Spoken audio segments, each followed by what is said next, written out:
Hello everyone, this is Matt Martin from Arizona State University.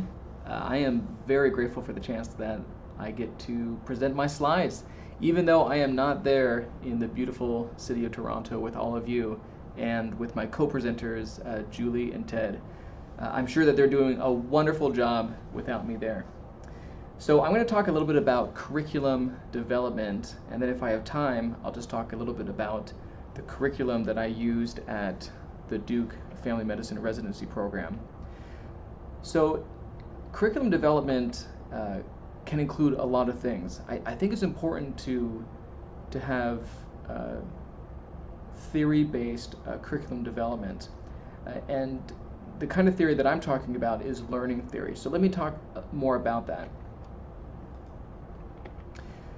So with learning theory, the goal is to make it as easy as possible for the resident to learn and to grow.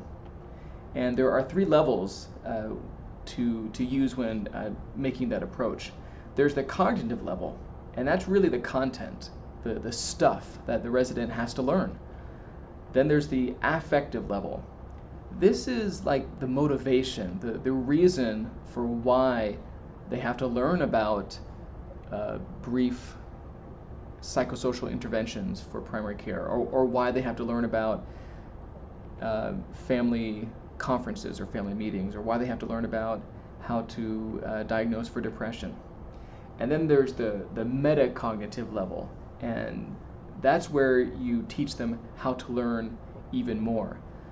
In fact, that's probably one of the best things that you can do for the residents, is to teach them how to know to teach themselves. But let me focus on the affective level, because that's one level that sometimes gets looked over. The why. Why are we studying this? Why is it important to me or to my patients? We have a lot of content to cover, but sometimes it's important to step back and to let the residents know what's the reason for all of this. Okay, here's some specific ways where you can apply learning theory to your curriculum development. The first example or first strategy is to create clear objectives, methods, and outcomes. This is one of the best things that I learned from other behavioral medicine educators, is that you have to have a target in mind. You have to be very specific about what you want your learners to learn and to accomplish. So for example, let's use alcohol screening. The objective, if you were to take a learning theory approach, the objective that you could write for learning about alcohol screening is to understand and demonstrate evidence-based alcohol screening protocol. Pretty clear and objective. The method could include lectures, videos, role plays, and then the outcome would be you observing the resident skillfully using the audit. So what's nice about this is it's such a nice way to structure, to organize your curriculum, is to have objectives, methods, and outcomes. So when you're looking at your curriculum, I would recommend including these three elements right here. Here's another example of how to apply learning theory. Allow the learners to periodically choose topics that interest them. This is actually a very strong component of learning theory, is that you allow the learners to present on topics that they find interesting. So for example, you could have the residents present or lead a discussion on a topic of their choosing. I remember one resident in my program really wanted to know more about personality disorders, or at least to know more about the spectrum of personality related issues. And so she did her own research, and then she did a presentation in front of the rest of the first year residents on that topic. And it was fantastic. Here's another way to apply learning theory, is to evaluate the quality of the learning experience and make adjustments.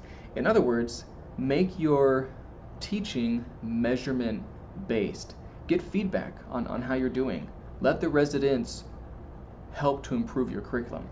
So this can include things like OSCEs, where you're identifying maybe at the beginning or the end of the year how well the residents are doing, satisfaction surveys, and then just having a willingness to make adjustments based on the feedback that you get and the performance of your residents.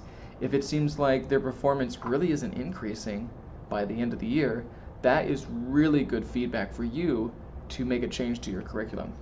So consider how you can make your curriculum more data-driven, more outcome-based. There's a book here that I strongly recommend. It's called Brain Rules by John Medina. I'd recommend getting a copy for all of your faculty members, both medical and behavioral, all of them, pharmacy, and read it together. Have a book club if you'd like. You're going to learn specific evidence-based strategies for how to maximize your time with the residents. Here are 3 of my favorite rules. Rule number 3, people don't pay attention to boring things. So for example, you can make transitions in your presentation every 10 minutes by using maybe stories or jokes or videos. They've actually been able to observe using I think MRIs or some kind of imaging technology. They've been able to see how much the brain shifts its attention. And so it's important to help to make transition to new content with engaging events. Rule number 7, stressed brains do not learn the same way as non-stressed brains. So you can, for example, maybe have your residents do mindfulness before a presentation. I actually did this with my first-year residents. We would spend 5 minutes doing mindfulness to prepare them for my presentation, and it turned out pretty well. Finally, rule number 10, we are powerful and natural explorers. You can leverage this intrinsic characteristic of your residents by giving them cases to diagnose using the DSM-5. You can give them any kind of challenge where they have to solve a problem on their own. Most residents are going to respond very positively to that kind of challenge to learn, identify new knowledge on their own. So I'm going to skip a little bit ahead to just talk about my curriculum at the Duke Family Medicine Residency Program.